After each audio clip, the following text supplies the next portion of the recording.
वक्फ board में भूमाफिया का खेल खत्म। तो हेलो दोस्तों, नमस्कार। मैं उमेश कुमार एक बार फिर से आप सबका पब्लिक मार्गदर्शन में स्वागत करता हूं। दोस्तों, वक्फ बिल को लेकर के 12 घंटे लंबी चर्चा के बाद कल रात करीब 2 बजे के आसपास वक्फ बिल में संशोधन को मंजूरी मिल गई। वक्फ बिल पेश करते हुए अल्पसंख्यक प्रकोष्ठ के मंत्री किरण रिजिजू क्या कहे, जरा एक रिपोर्ट देखिए।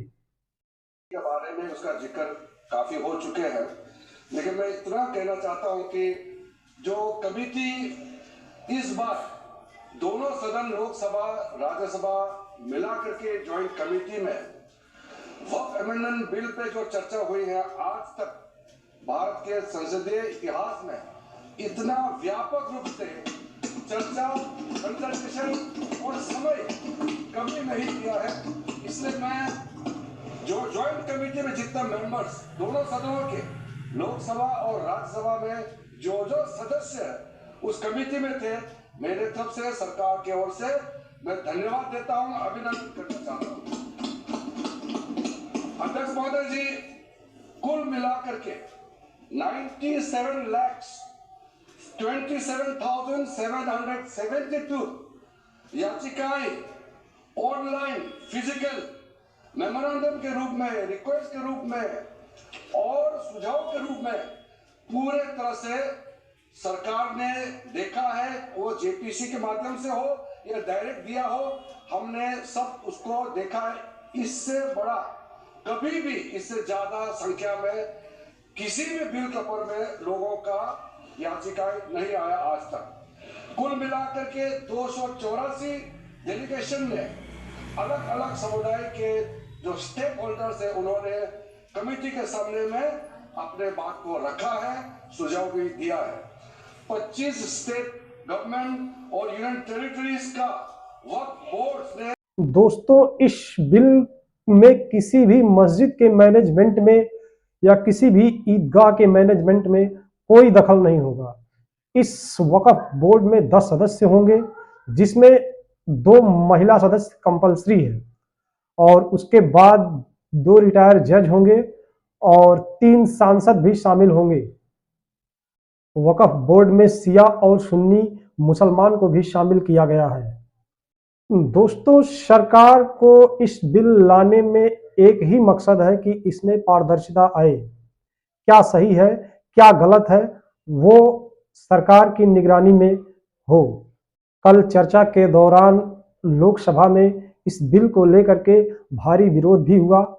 अखिलेश सिंह यादव सपा से और कांग्रेस से गौरव गोगोई और एआईएम से असदुद्दीन ओवैसी भी शामिल रहे, लेकिन इन सब ने मिल करके इस बिल का विरोध पुरजोर तरीके से किया। इस बिल के समर्थन में शिवसेना, आरएलडी, राष्ट्रीय लोकदल पार्टी और एलजेपी मतलब लोक जनशक्ति पार्टी और जेडीयू नीतीश कुमार की पार्टी टीडीपी शामिल रहीं।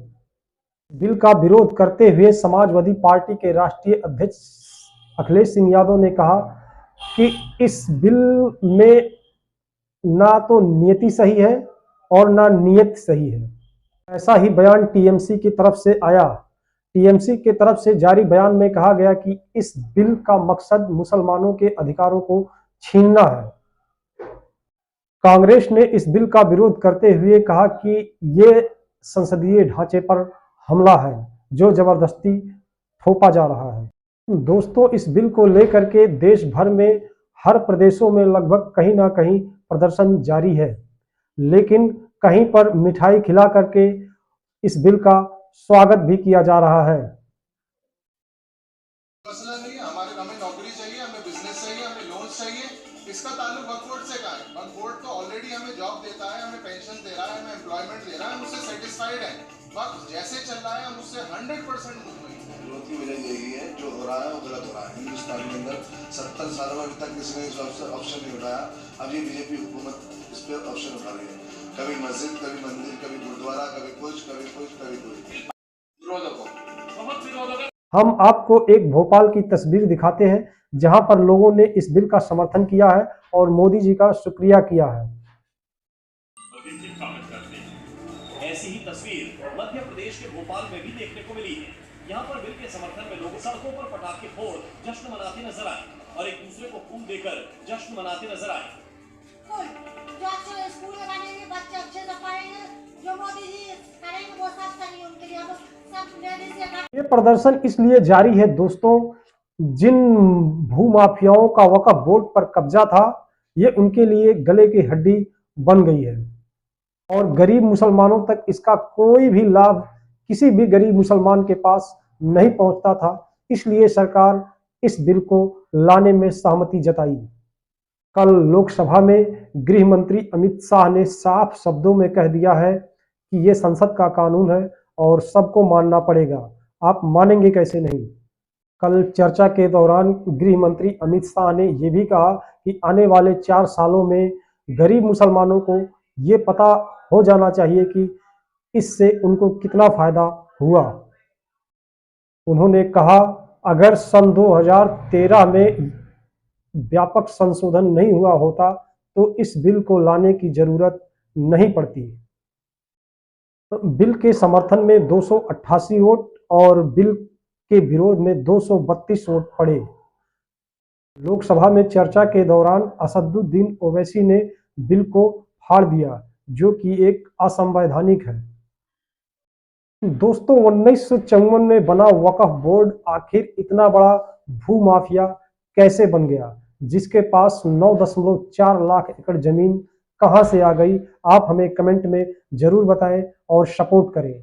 साथ ही साथ जिन लोगों ने हमारे चैनल को सब्सक्राइब कर लिया है, मैं उनका बहुत बहुत स्वागत करता हूं और जो हमारे चैनल पे अभी नए हैं, मैं उनका भी स्वागत करता हूं। दोस्तों, आप जहां से भी हैं, जिस शहर से भी हैं, जहां से भी देख रहे हैं, कृपया हमारे चैनल को सब्सक्राइब करें, शेयर करें, कमेंट करें और कमेंट में जय हिंद लिखना ना भूलें।